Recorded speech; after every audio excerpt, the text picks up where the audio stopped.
جی بھائی. میں یہ پوچھنا تھا کہ میت کے لیے وہ عام جو حضرت طریقہ رائج ہے کہ سورہ فاتحہ اور حضرت تین دفعہ سورہ اخلاص، وہ تو اپنے لیے ہے بندے کے، تو میت یعنی سورہ فاتحہ تو میں تو سب کچھ بندہ اپنے لیے مانگ رہا ہوتا ہے، تو اس میں میت کے لیے کہاں سے آگی دعا؟ تو اس کے لیے اگر کوئی مسنون دعا ہے یا سنت کے مطابق تو وہ پھر بتا دیں کہ کیا مانگنا چاہیے.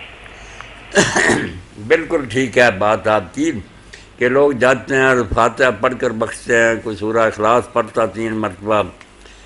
تو سوچنے کی بات یہی ہے کہ ان صورتوں میں میت کے لیے کیا ذکر آتا ہے؟ کچھ بھی نہیں اس کا بیان ہوا، نہ بخشش کی دعا نہ کوئی. تو دعائیں کرنی چاہیے بجائے اس کے نا کہ قرآن مجید پڑھا جائے، دعا کرنی چاہیے.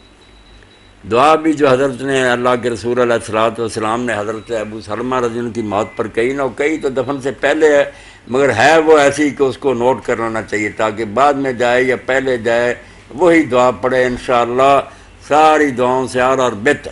وہ ابو سلمہ کی جگہ نام رکھ لے اس میت کا اگر معلوم ہے، ورنہ لہو ہی کہہ دے اللہ مغفر لابی سلمۃ ورفع درجتہ فی المہدیین واخلفہ فی عقبہ فی الغابرین واغفر لنا ولہ یا رب العالمین وافسح لہ فی قبرہ ونور لہ فیہ. بس اس کا ترجمہ اگر کوئی پڑھ لے تو آپ ہی مانے گا کہ فاتحہ یار پڑھنے کی کیا ضرورت. دعا تو یہ ہے جو مناسب حال ہے کہ اس کو بھی بخش دے اور جو اس کے پیچھے رہ گئے ان کی حفاظت فرمانا، ہمیں بھی اور اس کو بھی بخشنا اور اس کو اعلیٰ درجہ جنت میں دینا، قبر اس کی وسیع کرنا، اس میں نور اور روشنی پیدا، سب چیزیں اللہ کے رسول نے مانگ لی. یہ مولانا صاحب یہ کسی بک میں یہ لکھی ہوئی ہے کتاب سے کہ وہاں سے یہ دعا یاد کر لی جائے؟ بالکل یہ لکھی ہوئی ہے حدیث کی کتابوں میں، مشکوٰۃ شریف سے آسانی سے مل جائے گی، جہاں کہ دفن کے بعد میت کے لیے یا دفن کے موقع پر.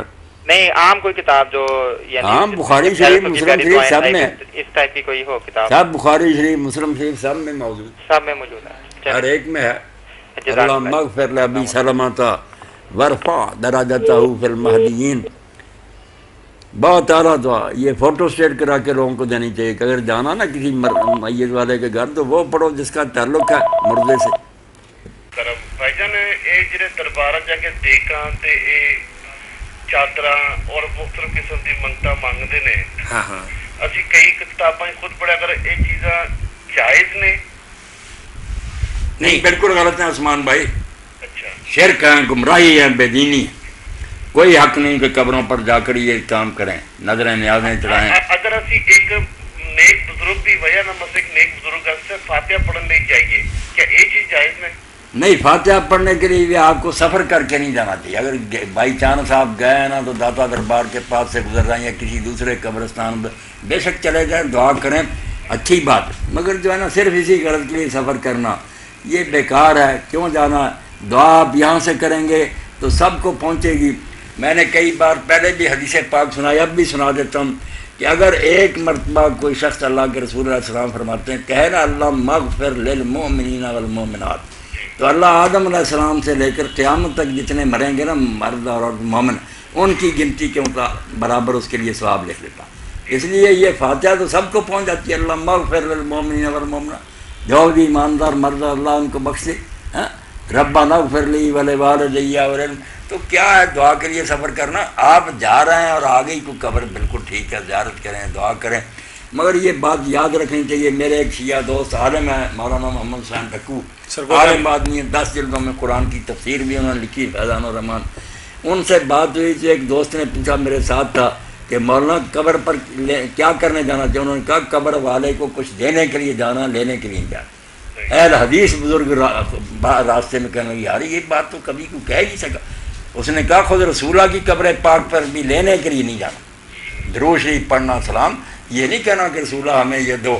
اس نے پھر پوچھا کہ یہ شیعہ شاید کوئی اور بات کہ اس نے کہا امام علی رضا کی قبر پر. اس نے کہا وہاں بھی امام علی رضا سے کیا لینا، اس کے لیے دعا کرنی. تو قبروں پر اگر جانا ہے تو سنت دو ہی چیزیں جن میں حمام رحمۃ اللہ علیہ فرماتے ہیں، سنت سے ثابت سلام کہو اور ان کے لیے بخشش کی دعا کرو. اس کے علاوہ کوئی قبرستان نہیں. تو خود نصیحت پکڑو کہ ہم نے بھی مرنا، آخر انجام یہی ہے. مولوی صاحب میں اکثر اپنے پنڈ جانا تے مینوں پنڈ دے بندے کہتے ہیں کہ نا کہ تسی اپنی نا دادے دی قبر، دادی دی قبر، چاچے کی پکی کرواؤ. نہیں، غلط ہے یہ بات. چاروں امام متفق ہیں، حدیث متفق ہیں، حدیث پاک ہے.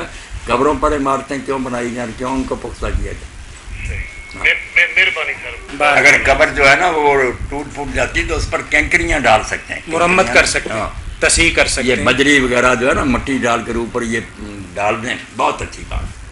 اب مرنے والے کے لیے فاتح کی کیا اہمیت ہے جو کہتے ہیں فاتح پڑھے؟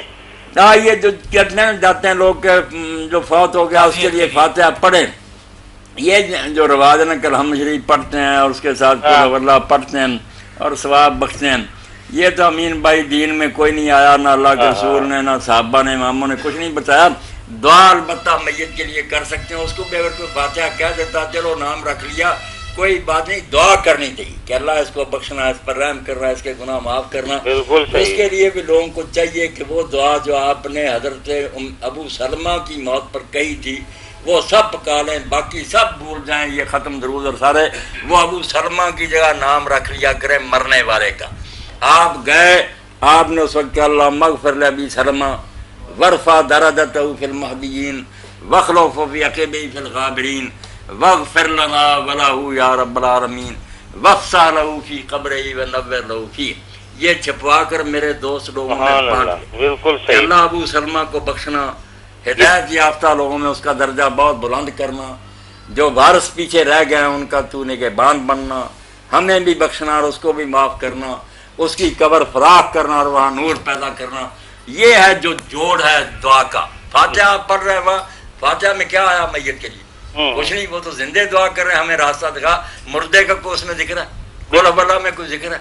یہ دعا حضرت ابو سلمہ والی پکانی چاہیے. ابو سلمہ کی جگہ پہ جو میت ہے اس کا نام لے اس سکتے کا ہیں. نام رکھ، جو بھی ہر مراد لگے، یا نہیں بھی یاد کر اللہ مغفر لہو ہی کہہ دے. اللہ اللہ اس کو مغفر لہ. چلو